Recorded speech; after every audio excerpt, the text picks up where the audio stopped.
Welcome to another Down the Rabbit Hole video. I'm going to talk more Blade Runner, obviously. And the reason behind that is I've done quite a few Blade Runner related things, both the glass, the bottle, various discussions. And in my last one, somebody had said, hey, I really love the stuff you talk about with Blade Runner. Please do more. So I might expand this out, do a few more things, maybe discuss the movies themselves, both the original, the director's cut, maybe even 2049, that kind of stuff. And I thought, well, what else can I describe or talk about? And I just thought, well, I actually happen to have the video game that came out on the PC in 1997. This is Blade Runner from Westwood Studios, and it's a really cool little game. This is actually the original boxed one that I bought. And I thought, well, let's talk about it. I'm not going to do any spoilers as to the case that you investigate and stuff, but I just thought I would describe the Blade Runner video game itself because it's a little bit timely. They have recently re-released this in a form that has made it playable. It was notoriously difficult to play for the longest time, and just in the last 6 months or so, they've made it so you can actually play Blade Runner from Westwood Studios from goodoldgames.com. Which is great because a lot of people have talked about, due to the weird things that they were trying to pull off in this game, it was almost impossible to emulate or to run on a machine. This is a Windows 95 capable computer game, and to emulate it properly was turning out to be a real nightmare. So now it's actually available to play in a lot easier form. So I thought I would talk not so much a review of the game, but more my experience with it. I guess to begin with, we'll describe. That's Ray McCoy is the character you play, not Rick Deckard. And you go on a parallel adventure at the same time frame of the original film. And I'm going to describe what some of those elements are. But I guess before we get into all that, what actually comes in the box? Now let's have a look at the box itself and the contents, because I haven't looked in here in ages. The bottom's a little squished. That's over all the years. I wish it still had the original price tag on here to show you what I think I paid. I think it was like $50 or so. What's that on the back there? Yeah, just animated blood and violence. Pictures of the game itself. Yeah, big boxed PC game. Interesting, I never actually got rid of this one. Let's go here. Okay, so if I open carefully, first of all, we have the game itself, and it's come out of its holder. Let's get there. I think these are all some of the characters that we encounter. I think it's all just the game itself. It's not like it has a soundtrack or anything like that. Get in there. Dr. Eldon Terrell, spoiler, he is in the game. I'll talk about that in a bit. Yeah, so that's what's in the CD holder. Now, in addition, we've also got, oh man, that's in there pretty tough. What's this? Win a Virgin-free computer game. Yeah, well, I don't think I can do that now. Here is an ad, lands.net. I wonder if they're still up and running. The fantastic, most experienced history of role-playing games. Lands of Lore. Obviously, other stuff that Westwood was into at the time. Here we go. The Westwood Studio Catalog. What other stuff were they making at the time? Lands of Lore, which you've seen that ad. Oh, they got the Red Alert title. Do they still own Red Alert? Command & Conquer. Wow, that's all Command & Conquer, actually. Sorry, when I say Red Alert, I mean, do they own the Command & Conquer IP? I guess they do. Kyrandia? Huh. Oh, what is coming soon circa 1997 here? We got Soul Survivor Online and Command & Conquer Tiberian Sun, which I remember that one coming up. All right, so got a catalog. Anything else in the box? There's, no, you can't quite make it out, but there's sort of, there's a cardboard holder in there, and it's holding in pretty tight. There's nothing down this little side thing. Oh, wait, there we go. There we go. Carefully remove that. That is definitely all the contents inside. That's now empty. And we have, and this is just that cardboard thing that was holding all the bits. So there we go. There is what's actually inside the box. Okay, so I'm just going to move those out of the way. Set the box on its side here. I hope that'll stay. Maybe. So, I'm not going to actually spoil the game or anything. I'm not going to go into reviews of the discussion of the storyline that much. I'm going to show a lot of scenes from it. But you can always check out reviews yourself. There's a lot of like Let's Plays, that kind of thing. I'll put a link below to the source that I had for this really good footage of it.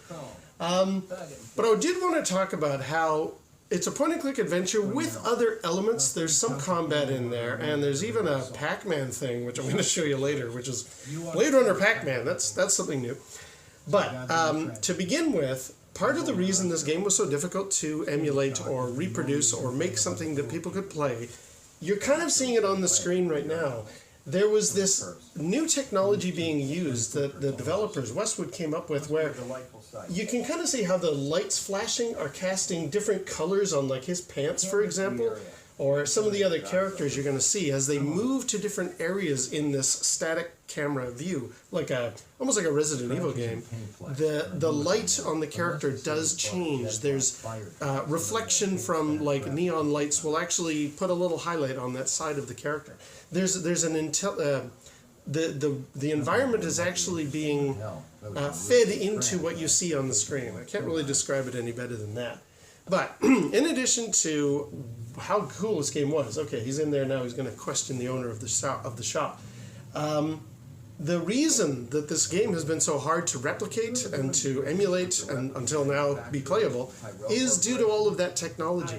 I think I've heard that the game was only playable on PCs of a very thin little margin before Pentiums, maybe, or just after. I don't know the technical details.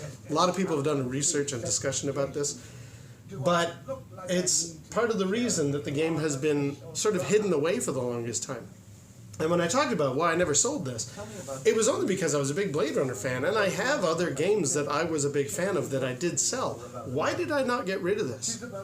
I think it was always like a alluring kind of Blade Runner thing that I never really felt like letting go of. Now it's actually quite valuable because it wasn't playable for so long, didn't sell very well, I don't think. But now I think it's a bit of a collector's item. So I'm very happy to have it. But I only got about halfway through the game, and I'm going to show you sort of the point I got to. Anyway, so Ray McCoy goes into where some animals, artificial animals, were killed, and he's investigating the disappearance of a girl called Lucy. A toy dog. Howie Lee's in Chinatown. I'd eaten there myself. A candy bar. Yuck.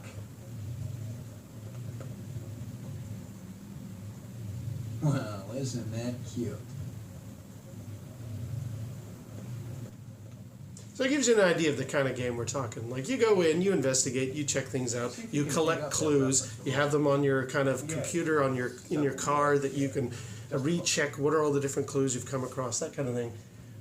But it's a game that is actually kind of interesting as well, that it actually regenerates or changes the case every time you play it. That's also kind of neat. It makes it kind of difficult for me to spoil anything, but again, I'm going to very much touch on the upper layers of the game and not go into the details of the plot. Stick around. I may not be finished with you. How'd you feel about taking a little test? You mean the Voight-Kampff? You come into my shop and you want to VK me? Relax. I just... It's funny. You thinking I'm a rep. Set up the test. We'll see what's what around here. This is a really cool bit. They actually do the Voight-Kampff test, and you can do that at multiple points of the adventure when you're questioning people and getting your clues. But it's also very cool because you hear some of those other questions that might have been asked. I'll let it play here. Downtown, 4th sector. Hey, this is great. Should I be sitting any special way? Just relax.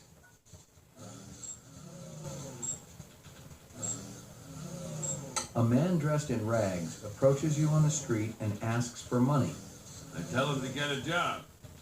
Ain't he heard there's a labor shortage around here? You're 7 years old. You manage to steal several marshmallows from the kitchen and sneak them back to your bedroom. You're caught, and your father spanks you. Good for him. You rent a mountain cabin.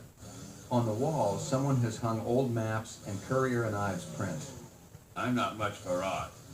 See, that's really cool. You're actually hearing questions that sounded like they were from the film. And some of the questions from the film do make it into this Voight-Kampff. But it was like, this is really cool. I'm actually listening to another Voight-Kampff test. And this was way before, like, the movie had happened 15, 20 years before this. 15 years before this. And I'd always thought, like, what would be other questions in the Voight-Kampff test? Here's just some great examples. You have a little boy. He shows you his butterfly collection, plus the killing jar. I beat some sense into it. See, that's from and the then movie. Lost the collection. Test terminated. So that's it.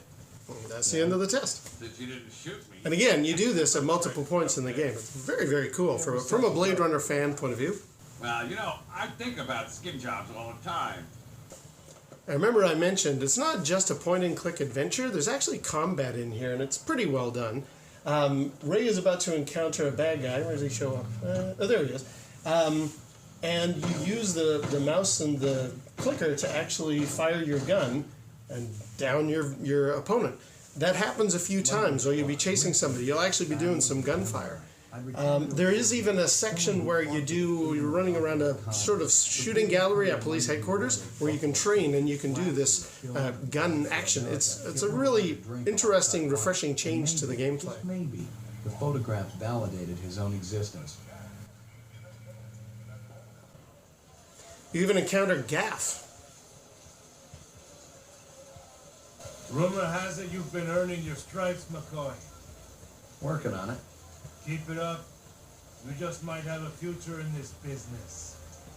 I understand it's got a hell of a retirement plan. I checked with you. As I say, the game is running parallel to the original 1982 movie. You never encounter Deckard, but you are aware that he's been around in some bits.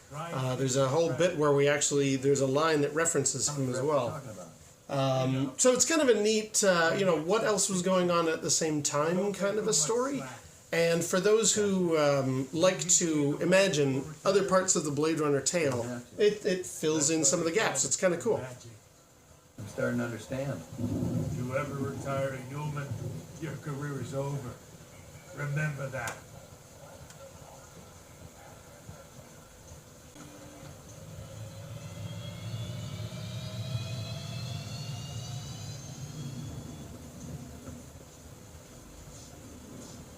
You also visit well-known Blade Runner locations.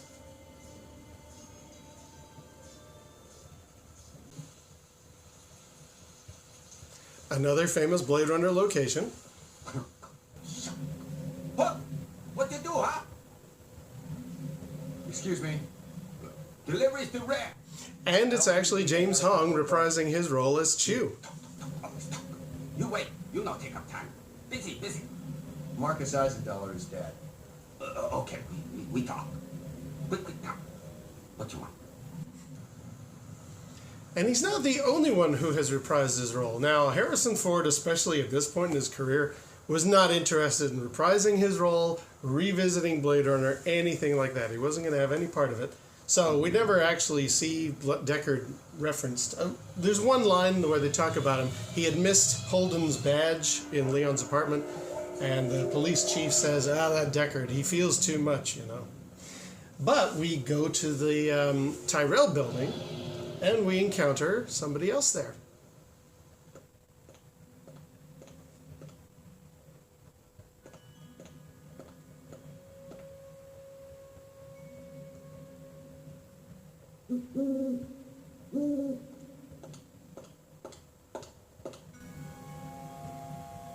Beautiful, isn't it?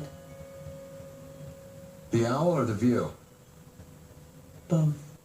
And it's Sean Young. She came back to record these lines for Rachel. Well, artificial things never did that much for me. It's a flawless replica. We used a real one as a model. You're Tyrell's assistant? Yes. I'm Rachel.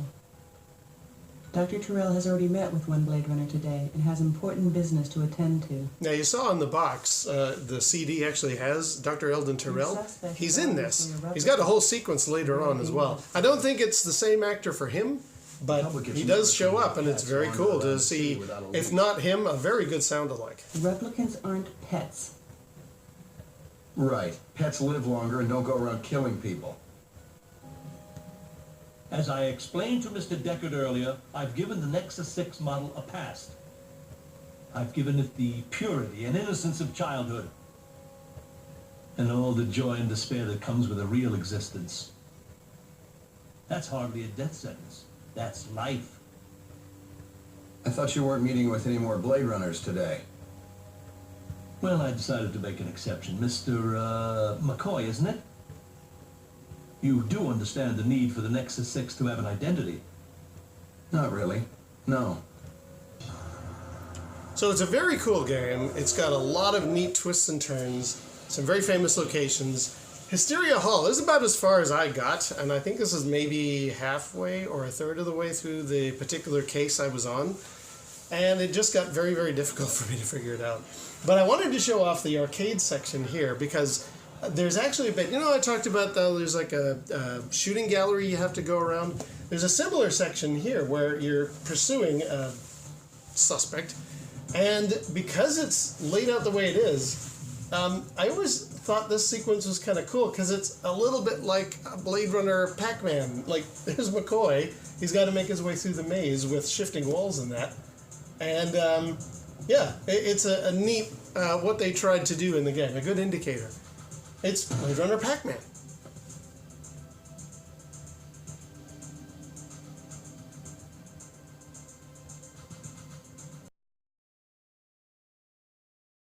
Hey, Slim. What? You ever think of working with a partner? I thought you only worked alone. There's a first for everything. I'll think about it. So this is the end of the game, and I just thought I would take this opportunity to talk about my experience. It was a really fun, cool visit to the Blade Runner world, to do it as a point-and-click adventure and to do the combat and the Pac-Man stuff. But I did reach a certain point where I couldn't remember all the parts of the mission I was on, all the different clues I had, and I kind of left it, and I never really followed up with anything more in it. And I nearly got rid of it at various points, because I moved a few times since I bought this in '97. But I always thought, no, it's kind of an interesting twist in an area of Blade Runner we don't really cover too much. So, no, I'm going to hang on to it. And I'm very glad I did, because it is kind of a collector's item, as I say. Yeah, but for those of you who are interested, and again, this is glossing over much of the tale, much of the case, I recommend go to Good Old Games and search Blade Runner. It's right there on the main page. Everybody's talking about it. And try it out for yourself. I don't think it's very much money, maybe $10. And it's worth every penny, not only because it's a very good Blade Runner game and it's got some great visuals for the time. If you think of it around sort of, maybe Resident Evil era, it looks very, very impressive. And not only that, it's your rare opportunity to play something that a lot of people over the years have tried to emulate and reproduce and simulate to get it working on their computers. Now you can do it a heck of a lot easier.